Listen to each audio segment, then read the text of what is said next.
Good morning aspirant. Bangla Finology চ্যানেলে তোমাদের সকলকে স্বাগত। দেখো, বাংলা ফিনোলজি তোমাদেরকে এতদিন অবধি ওবিসি সম্বন্ধে কোনো কিছু বলেনি। আর প্রতিটা চ্যানেলে তোমরা দেখতে পাচ্ছ ওবিসি 7% না 17% হবে এই সম্বন্ধে তারা লাগাতার কিন্তু ভিডিও করছে, তাই না? তো যাই হোক, করাই ভালো। তোমাদের অনেক পড়াতে তোমাদের অগ্রগতি হবে বলে আমি মনে করি। কিন্তু একটা কথা শুনে রাখো, বাংলা ফিনোলজির যারা অ্যাসপারেন্ট তারা জানে যে আমরা যেমন তোমাদেরকে লাইভে ক্লাস করাই বিভিন্ন কিছু অ্যানালাইসিস করে পুরো প্রো লেভেলের, ঠিক তদ্রূপভাবে আমরা কোনো কিছু বলার আগে জিনিসটাকে যাচাই বাছাই করি এবং খুব সুন্দরভাবে সেই নোটিশটাকে পড়ার পর সেই লুফোলগুলো বোঝার পর তারপরে আমরা কমেন্ট করি। অনেকজন আমাকে বলছো, দাদা 2024 সালের যে ওয়েস্ট বেঙ্গল পুলিশের নোটিফিকেশন বেরিয়েছিল এবং তার পরিপ্রেক্ষিতে আমরা এক্সাম দিয়েছি, যার রেজাল্ট, ফাইনাল রেজাল্ট এখনও পেন্ডিং রয়েছে, সেটা 17% হবে নাকি 7% হবে, কি হবে সে সম্বন্ধে কিছু বলুন। তো আজকে তোমাদেরকে আমি বলে দিচ্ছি, খুব ভালো করে শুনে রাখো।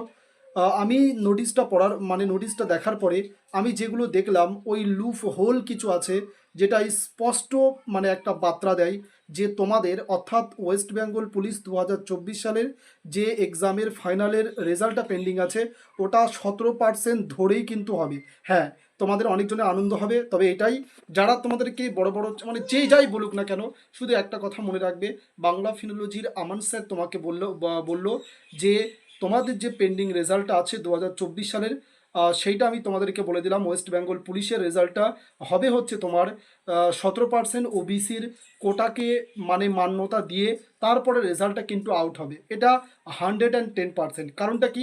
কারণটা আমি তোমাকে বলেই দিচ্ছি। আমি ওই যে তোমার নোটিশটা দিয়েছে ব্যাকওয়ার্ড ক্লাসেসের তরফ থেকে, সেটা পড়ার পরে মানে সেটা দেখার পরে যে লুপ হোলগুলো আমি দেখেছি, এখান থেকে আমি 100% শিওর হয়ে গেছি যে তোমাদের 17% ধরেই তোমাদের রেজাল্ট কিন্তু বার হবে। আমি তোমাকে 100 কেন, 1000% আমি তোমাকে বললাম। আজকে অবধি, thank you and have a good day.